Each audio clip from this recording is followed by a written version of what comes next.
Malihan ba ang laki ng tindahan para masabi mong naging successful ang journey na pinasok mo? Ay paano na lang tayo nitong may maliliit na tindahan so hindi tayo successful mga kasari. Siyempre, yan ang ating pagchichismisan ngayon. Pero bago ako mag-umpisa, huwag ka nang mahiya. Libre naman yan. Pindutin mo na subscribe button na yan mga kasari. Isabay mo na rin siyempre ang pag-like sa aking video kung isa ka sa makakarelate sa aking ichichismis sa inyo. At ganon din, pakiclick na rin ang notification bell mga kasari para pag may bagong video si Ate Tin, isa ka sa manonotify. At syempre pa, kung hindi naman kayo busy, pakishare na rin mga kasari. At eto na, umpisa na natin ang real talk at masaya nating chismisan.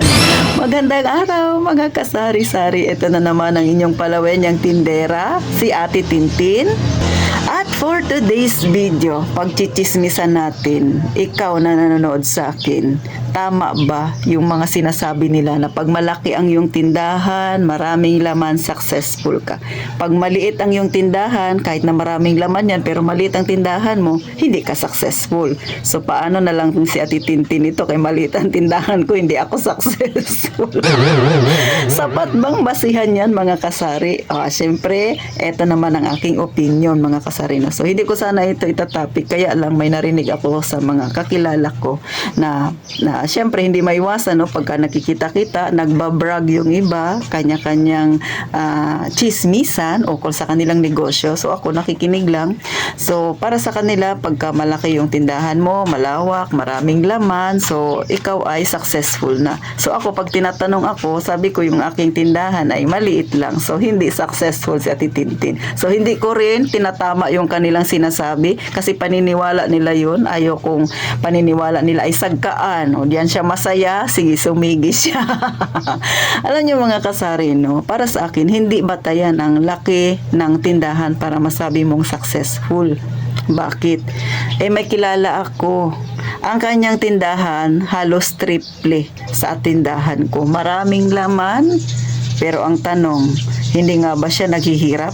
Hindi nga ba siya nahihirapan sa kanyang mga bayarin? Abay, mas hirap na hirap pa siya kesa sa akin.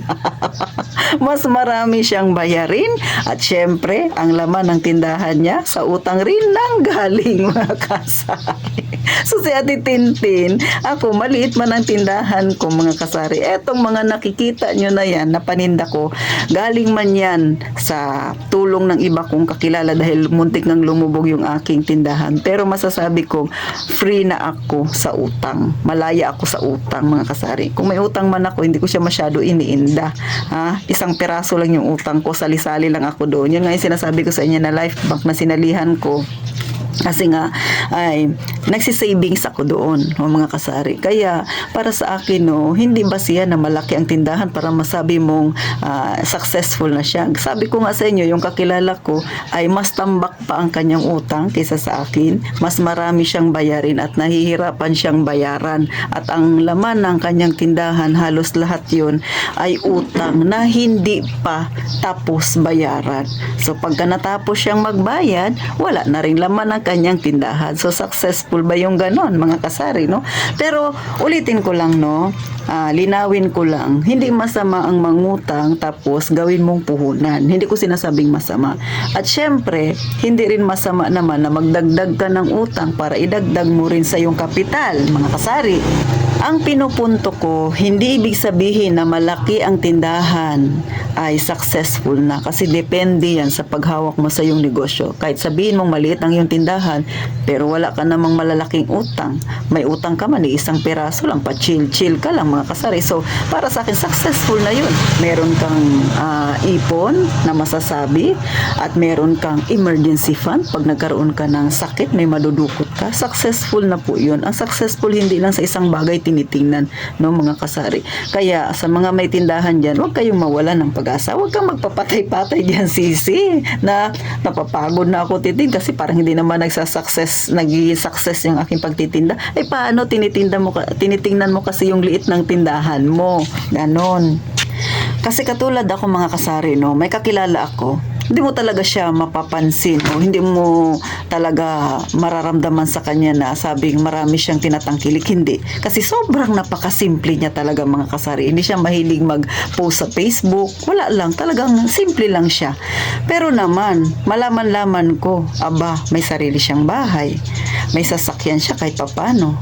May tindahan siya, maliit man tingnan, pero kumikita, mga kasari, ng malaki. Oh, di ba, mga kasari? So, para sa akin, hindi yan basihan na pagka malaki ang tindahan, mas successful ka. Pag maliit ang tindahan mo, ay hindi na. Depende yan sa paghawak mo ng iyong tindahan. Kasi nga, itong kakilala ko, mga kasari, napakasimple talaga niya. Pero naman, may malaking ipon. Meron na siyang emergency fund. Lahat ng pwede mong itanong sa kanya ay meron siya. Nakapaghandaan niya na nga kahit yung oras na halimbawa, mawala siya, meron na siyang St. Peter. Paiksiin na lang natin. Yung pwede niyang paghimlayan na kompleto na. So, diba? So, ganun siya ka-prepared. Pero pag tiningnan mo siya, hindi halata sa kanya. Kahit tingnan mo yung tindahan niya, hindi ganun kahalata. Kasi nga, sabi niya sa akin ay hindi basihan nga daw yung laki ng tindahan. O, di ba? Sa kanya ko yan nakuha yung idea na yan. O, tama nga naman. At meron din naman akong kakilala na ang kanyang basihan naman ay sa laki ng tindahan, sa dami ng tinatangkilik. So, dalawa sila. So, tingin ko, ano ang naging opinion ko doon? Tama yung isa kong kakilala na hindi basihan kung ano yung nakikita mong panglabas. Kasi, tingnan nyo ha, yung mga tunay na mayayaman, yung tunay ha, hindi yan sila basta-basta nagpo-post sa Facebook, sa kanilang mga social media ng mga kung ano-anong meron sila. Pero yung mga nag-feeling mayaman, yan yung maraming pinopost. Pero hindi ko sinasabing masama mag-post na, mga kasari. Baka ma-misinterpret ninyo. Yung sa akin lang, hindi lahat ng nakikita ng ating mata ay tama, mga kasari. Kaya ito, may kakilala pa ako, no? Pag makita mo siya, napakasimple. Pero naman, ha, mga kilala, mga taga rito lang yun sa amin. Pag tinignan mo siya, napakasimple niya. Pero naman, ang paupahan niya, hanggang 3rd floor.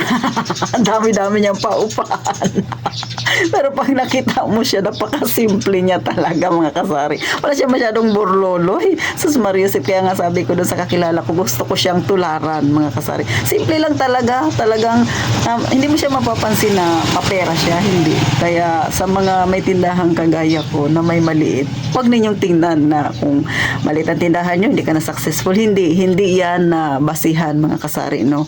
Siyempre, kailangan ma-inspired tayong mga maliliit na may tindahan. Kailangan ay magsumikap tayo.